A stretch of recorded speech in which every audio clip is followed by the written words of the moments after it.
Hello বন্ধুরা, কেমন আছো তোমরা সবাই? আশা করছি ভালো আছো। আর আমি ঈশা, আমার চ্যানেল নতুন আরেকটি ব্লগে তোমাদের সবাইকে স্বাগত। আর তোমরা তো দেখে বুঝতেই পারছো আমাদের অবস্থাটা কি এই শীতের দিনে আর এই কুয়াশার ভিতরে কি করব বলো বন্ধুরা। আর হ্যাঁ, জানো তো এখন কটা বাজে? এখন বাজে 9টা বাজে, 9:30 বাজতে গেছে। আমরা উঠেছি ঘুমের থেকে 8:30টার সময় উঠেছি। আর কাজ বাজ করতে করতে সকালবেলা 9:30 বেজে গেছে। যতই হোক, সময়ের সাথে সাথে রান্নাটা করতে হবে বলো। তা আমি এখানে ডাল সেদ্ধ বসিয়ে দিয়েছি, আর বাবাকে একটু চা বানিয়ে দিয়েছি, আর একটুখানি চা আছে, এটুকু ফেলে দেবো। কেউ আর খাবে না চা। আর শাক ভাজা করব বলে শাকটাকে ধুয়ে রেখেছি। আর দেখো বন্ধুরা, আমার রান্না হয়ে গেছে। রান্না হতে হতে কিন্তু 11টা বেজে গেছে, 11:30। আর তারপরে দেখো আমরা একটু মাঠে এসেছি, কারণ এখন কুয়াশাটা অনেকটা কমেছে। সেজন্য আমি তোমার দাদা একটু মাঠে এসেছি শাক গাছপালাগুলো একটু দেখতে। আর এদিকে দেখো মাঠের সর্ষে শাকগুলো কত বড় হয়ে গেছে, আর পালং শাকগুলো কত সুন্দর লাগছে। এই শিশিরগুলো এসে পড়েছে শাকের উপরে, কি দারুণ না লাগছে দেখতে। আর এদিকে দেখো ফুলগুলো ফুটবে।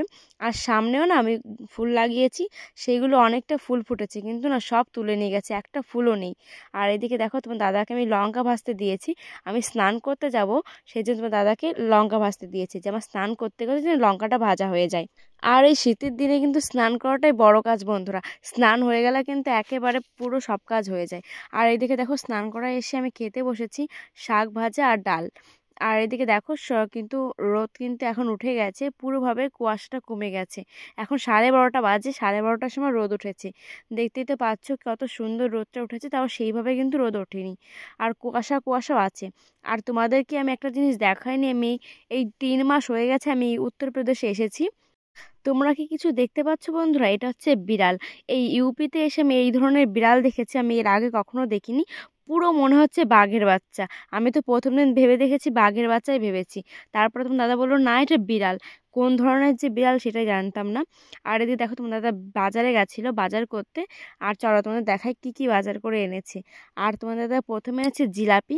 খুব ভালো খায় জিলাপিটা, সেজন্য উনি এনেই সঙ্গে সঙ্গে খাওয়া শুরু করে দিয়েছে, কাউকে দেওয়ার কোনো নামই নেই। প্যাকেটে ধরে খাওয়া শুরু করে দিয়েছে।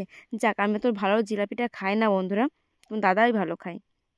আর এইদিকে দেখো বেগুন এনেছে, ওই একই বেগুন, এই লম্বা কালো বেগুন, মানে বেগুনি। আমার এই বেগুনটা একদম ভালো লাগে না খেতে, তাও কি করবো বলো, খেতে তো হবেই।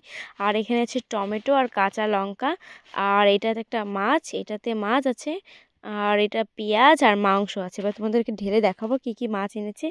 এবার আমিও জানি না কি মাছ এনেছে। এই দেখো রুই মাছ, এটা হচ্ছে 1 কিলো মাছ আছে। এটা 200 টাকা নিয়েছে রুই মাছ, 1 কিলো দাম 200 টাকা নিয়েছে। আর ওটা তো ছোট মাছ আছে, এটা আধা কিলো মানে 500, সেটা নিয়েছে হচ্ছে কত, 20 টাকা নিয়েছে, তাই না? এটার দাম নিয়েছে 20 টাকা। এখানে মাছের দাম কিন্তু কমই আছে বন্ধুরা। এবার দেখা যাক চুনো মাছটা কি কি দিয়ে বানানো হয়েছে। মানে অনেক রকমের মাছ আছে, সেজন্যই বললাম কি কি দিয়ে আছে। এখানে আছে চিংড়ি মাছ, তারপরে পাবদা মাছের বাচ্চা, তারপরে মায়া মাছ, তারপরে পুঁটি মাছ, আরও অনেক রকমের মাছ আছে, সেগুলো চিনি না। অনেক রকমের মাছ আছে। এই দেখো পাবদা মাছের বাচ্চাটা। ও ট্যাংরা মাছও আছে দেখছি। আর খলসে মাছ আছে, এ দেখো। আর তুমি ভাবছো হঠাৎ করে মা কেন চাল ঝাড়ছে? এই চাল দিয়ে আমরা পিঠে খাবো। মানে আমাদের এখানে একটা বাঙালি কাকিমা আছে, তিনি চাল দিয়েছে, তার ঘরে নতুন ধান হয়েছে, সেজন্য সে চাল দিয়ে গেছে, তা আমরা সেই চালটা দিয়ে পিঠে খাবো। মানে আতপ চাল দিয়েই। আমরাও কিন্তু আতপ চালেরই ভাত খাই, আর এটাও আতপ চালে, কিন্তু এটা নতুন চাল, সেজন্য সেটাতে পিঠে খাবো।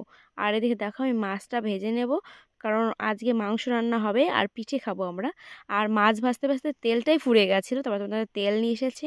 আর এদিকে দেখো এইটা কি বিস্কুট না, এটা কি এটা আমি জানি না, ফুল ফুল আছে। আর এদিকে পাঁপড় নিয়ে এসেছে প্যাকেটে। এখানে দেখেছি এরকম পাঁপড় পাওয়া যায়, মানে এমনি লুজ পাঁপড়ও পাওয়া যায়, সেটা ভাজতে হবে। কিন্তু সেটা থেকে এটা পেলো, তাই তোমাদের নিয়ে এসেছে। এবার দেখা যাক এটা খেয়ে কীরকম লাগে। আর তারপরে দেখো বন্ধুরা, আমার মাছ ভাজা হয়ে যাওয়ার পরে আমি একেবারে মাংস রান্না করতে বসে দিয়েছি, কারণ আমার মাংসটা কষা কষা হবে। তারপরে মা কিন্তু পিঠে বানানো শুরু করে দেবে। আমার রান্নাও হয়ে যাবে, আর এদিকে গরম গরম পিঠে খাবো। শীতের দিনে কিন্তু ছাঁচ পিঠের মাংস খেতে খুব ভালোই লাগে বন্ধুরা। তোমরা কিন্তু কমেন্ট করে জানিও যে তোমাদের কীরকম লাগে ছাঁচ পিঠের মাংস খেতে। আর এদিকে দেখো এখানে তো পাট খাঁটি নেই, এখানে মানে পাট চাষ হয়ও না। আমাদের পশ্চিমবাংলায় যেরকম পাট চাষ হয়, এখানে কিন্তু সেটা হয় না। এখানে পাট গাছ চেনেও না। আর এদিকে দেখো এটা দুধের প্যাকেট, যে আমরা দুধটা নিয়ে আসি সেই দুধের প্যাকেট, সেই দুধের প্যাকেট দিয়েই আমার ওই কাঠগুলোকে জ্বালানো হচ্ছে। কি করবো বলো, একটা তো কিছু জ্বালাতে হবেই। তারপরে দেখো এই ছাঁচটা বসিয়ে দিয়েছি। আর এই ছাঁচটা কিন্তু আমাদের পশ্চিমবাংলা থেকেই নিয়ে আসা। এখানে দেখো আমরা ছাঁচ নিয়ে এসেছি উত্তরপ্রদেশে।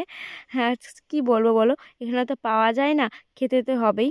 তারপরে দেখো মা এইদিকে ছাঁচ পিঠেটা বানানো শুরু করে দিয়েছে, আর মাংসটাও হয়ে গেছে রান্না করা। এদিকে মার পিঠেটা বানানো হলেই আমরা সবাই মিলে খেতে বসে যাব। তারপরে দেখো বন্ধুরা, আমাদের ছাঁচ পিঠে কিন্তু হয়ে গেছে আর মাংসটা হয়ে গেছে। আর এদিকে দেখো আমরা খেতে বসে গেছি, তোমাদের দাদা আর আমি, আর বাবাও বসেছে, আর মা কিন্তু পিঠে বানাচ্ছে।